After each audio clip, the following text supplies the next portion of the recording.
Assalamualaikum warahmatullahi wabarakatuh. Yang saya hormati Bapak Dr. Andes Yun Rizal MSI selaku dosen pembimbing 1. Yang saya hormati Bapak Dr. Andes I Komang Winata MSI selaku dosen pembimbing 2. Dan yang saya hormati Bapak Albert Maidiantoro MPD selaku dosen penguji utama. Sebelumnya izin memperkenalkan diri, saya Indriana Kusuma Astuti, NPM 17130311019, mahasiswa Pendidikan Ekonomi 2017. Izin mempresentasikan skripsi saya yang berjudul Pengaruh Modal Usaha, Jumlah Tenaga Kerja, dan Luas Lahan terhadap Pendapatan Usaha Petani Jamur Merang di Desa Sendang Agung. Baik, dalam presentasi kali ini, pembahasan yang pertama yaitu mengenai latar belakang. Nah, jamur merang merupakan salah satu komoditas yang mempunyai nilai ekonomis yang tinggi dan banyak diusahakan oleh petani di dataran rendah. Hal ini dikarenakan jamur merang dapat tumbuh pada media limbah. Usaha tani jamur merang yang dilakukan oleh petani di Desa Sendang Agung ini memperoleh pendapatan yang berbeda di setiap produksi pada masing-masing petani. Masyarakat banyak mempertimbangkan apakah akan memproduksi jamur merang atau tidak.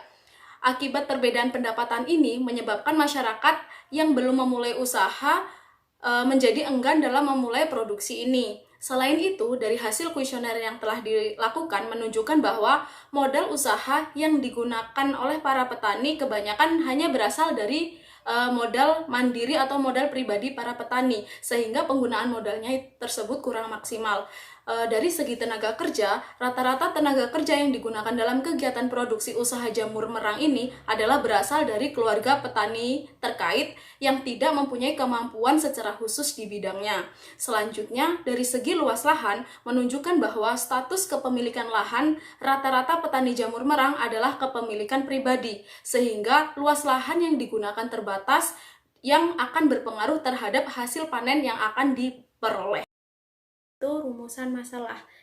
Rumusan masalah yang pertama yaitu apakah ada pengaruh modal usaha terhadap pendapatan usaha petani jamur merang di Desa Sendang Agung?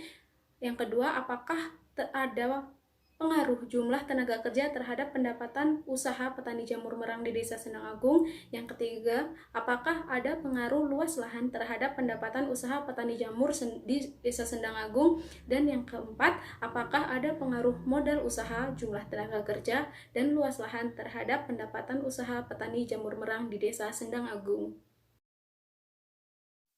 Yang selanjutnya yaitu tujuan penelitian. Adapun tujuan penelitian ini adalah untuk mengetahui 1. Pengaruh modal usaha terhadap pendapatan usaha petani jamur merang di Desa Sendang Agung. 2. Pengaruh jumlah tenaga kerja terhadap pendapatan usaha petani jamur merang di Desa Sendang Agung. Yang ketiga, pengaruh luas lahan terhadap pendapatan usaha petani jamur merang di Desa Sendang Agung. Dan yang keempat, pengaruh modal usaha, jumlah tenaga kerja, dan luas lahan terhadap pendapatan usaha petani jamur merang di Desa Sendang Agung. Pembahasan yang selanjutnya yaitu hipotesis penelitian. Yang pertama yaitu ada pengaruh modal usaha terhadap pendapatan usaha petani jamur merang di Desa Sendang Agung. Yang kedua, ada pengaruh jumlah tenaga kerja terhadap pendapatan usaha petani jamur merang di Desa Sendang Agung. Yang ketiga, ada pengaruh luas lahan terhadap pendapatan usaha petani jamur merang di Desa Sendang Agung. Dan yang keempat, ada pengaruh modal usaha, jumlah tenaga kerja, dan luas lahan terhadap pendapatan usaha petani jamur merang di Desa Sendang Agung. Yang selanjutnya yaitu metodologi penelitian. Penelitian ini termasuk ke dalam penelitian asosiatif korelasional, yaitu yang mempunyai tujuan untuk mengetahui pengaruh variabel X terhadap variabel Y. Yang selanjutnya yaitu populasi masyarakat petani jamur merang di Desa Sendang Agung dengan jumlah keseluruhannya yaitu 81 orang. Selanjutnya, sampel yang diambil dalam penelitian sebanyak dengan populasi yaitu 81 orang atau menggunakan sampel jenuh. Yang selanjutnya, teknik pengumpulan datanya yang digunakan yaitu observasi, kuesioner atau angket, dan dokumentasi. Yang selanjutnya yaitu hasil penelitian. Yang pertama, Hasil perhitungan SPSS diperoleh koefisien YX1 sebesar 0,303, diartikan bahwa besarnya pengaruh modal usaha terhadap pendapatan usaha petani jamur merang di Desa Sendang Agung adalah sebesar 30,3%. Yang kedua, hasil perhitungan SPSS diperoleh koefisien YX2 sebesar 0,285, diartikan bahwa besarnya pengaruh modal usaha terhadap pendapatan usaha petani jamur merang di Desa Sendang Agung adalah 28,5%. Yang ketiga, hasil perhitungan SPSS diperoleh koefisien YX3 sebesar 0,430, diartikan bahwa besarnya pengaruh luas lahan terhadap pendapatan usaha petani jamur merang di Desa Sendang Agung adalah sebesar 43%.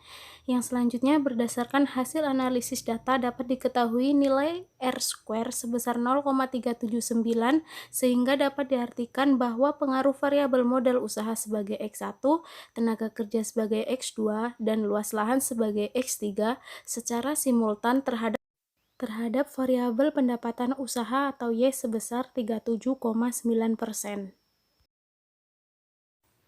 Yang selanjutnya adalah kesimpulan, yaitu yang pertama ada pengaruh modal usaha terhadap pendapatan usaha petani jamur merang di Desa Sendang Agung. Yang kedua, ada pengaruh jumlah tenaga kerja terhadap pendapatan usaha petani jamur merang di Desa Sendang Agung. Yang ketiga, ada pengaruh luas lahan terhadap pendapatan usaha petani jamur merang di Desa Sendang Agung. Dan yang keempat, ada pengaruh modal usaha, jumlah tenaga kerja, dan luas lahan terhadap pendapatan usaha petani jamur merang di Desa Sendang Agung. Sekian presentasi hasil skripsi saya. Mohon maaf apabila terjadi kesalahan dalam perkataan maupun penyebutan angka. Saya akhiri. Wassalamualaikum warahmatullahi wabarakatuh.